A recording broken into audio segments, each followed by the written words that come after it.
Magandang gabi po sa inyong lahat. Ako po si Teresita Caballes. Taga Marikina po ako. Ang akin lang po sasabihin, yung unang punta ko rito ay hindi ko pa kilala si Sister Merly. Nakapag-isip lang ako na dumalaw sa bahay ng kapatid ko. Ngayon, napansin nila ako maubo. Tapos, ang lalim ng ubo ko. At saka, hindi maano, parang, ang pangit ng ubo ko at saka yung hindi ako makahinga maigi. Ngayon, napansin ako ng nanay ko at saka yung kapatid ko. Sabi ng kapatid ko, Ate Ter, may sakit ka ba? Ang sagot ko, wala. Bakit ganyan? Kasi hindi ko kinuwento sa kanila na nadulas ako sa banyo namin. Kasi sa kakirihan ko, nagkukulay ako ng buhok ko. Yung takip ng pangkulay ko nahulog, hindi ko pinansin, tuloy ang kulay ko. Natapakan ko, nadulas ako. Bagsak ito sa urodoro. Itong kamay ko nakasuko doon sa loob ng urodoro. Kaya magang-maga ito.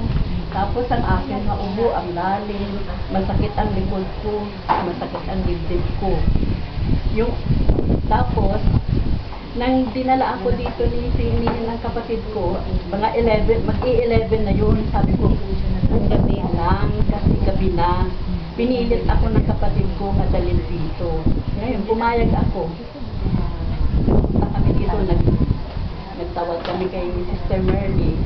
Tapos, nang inano na ako ni Sister Merly, hinilot niya na ako, ramdam ko na ang kamay niya talaga nasa malalim na, nga parang buong katawan ko nahipo niya, pati ang likod ko parang pinaplansya niya. Oo, mainit ang naramdaman ko sa likod ko, nga parang pinaplansya. Pati yung dibdib ko nga parang hinahabol ko lang yung hininga ko sa hirap ng ubo ko. Ngayon, nang naanuhan na ako ni Sister Merly, nahawakan niya na ako, para ako nagdahilan pagkatapos ng hilot sa akin. Sabi, Diyos ko, ang pera ko yun ay 100 lang. Nanghiram ako sa kapatid ko para ako nakonsensya, nga napagaling niya ako pagkatapos. Yun lang pala ang pera ko, nanghiram ako sa kapatid ko ng 100.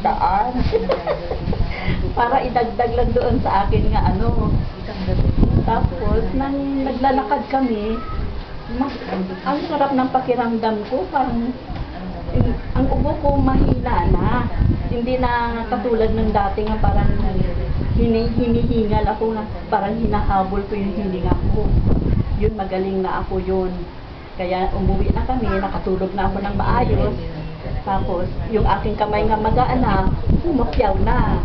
Lumiit na. Tapos, mayroon pa akong ikukwento sa inyo. Pangalawa ko, na naman, ubo ako nga ubo.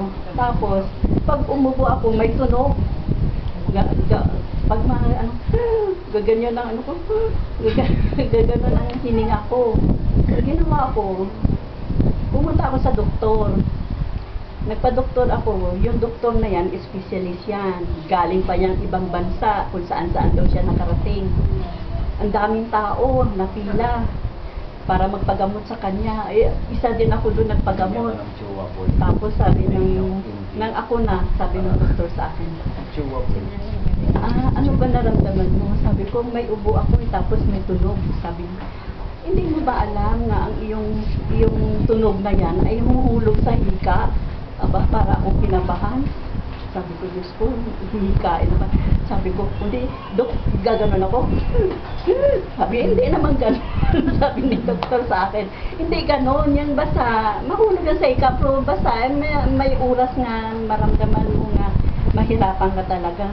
Sabi ko, Diyos ko, sabi ko, niresitahan niya na ako. Ang dami resita, ang lalaki ng tablitas na binigay sa akin. Madalit salita, 1,500 ang nabili kong gamot, kalahati lang pala yun. Hindi ko pala nabili lahat. Sabi tayo, sige, subukan kita ha. Sabado ako nagpatingin, Monday kailangan bumalik ka dito. Sabi nga ng doktor sa akin. Di, binili ko na yung, sabi ko, sige Dok, alis na ako. Nagbili na ako ng gamot ko. Pagdating sa bahay, ininom ko. Tapos, Sabado, ininom ko na Linggo. Ininom ko na. Nang Linggo, nagdesisyon ako. Sabi ko, parang di ako gumagaling nito sa gamot na ito ah. Sabi ko ganun. Sabi ko, ay di. Dadalhin ko ito sa sarili kong doktor. Kasi yun ang nagpagaling sa akin eh. At saka parang hiyang ako doon sa isip ko lang. Oh. Tapos, hindi na ako bumalik ng Monday sa kanya. Dito na ako pumunta kay Sister Mary. Awa ng Diyos, nawala ang ano ko, yung tunog ng aking lalamunan, nawala ang ubo ko. Tapos, nakatulog na ako ng maayos. Magdamag ba naman ako, hindi ubo ka ubo. Siyempre, hindi ako nakatulog.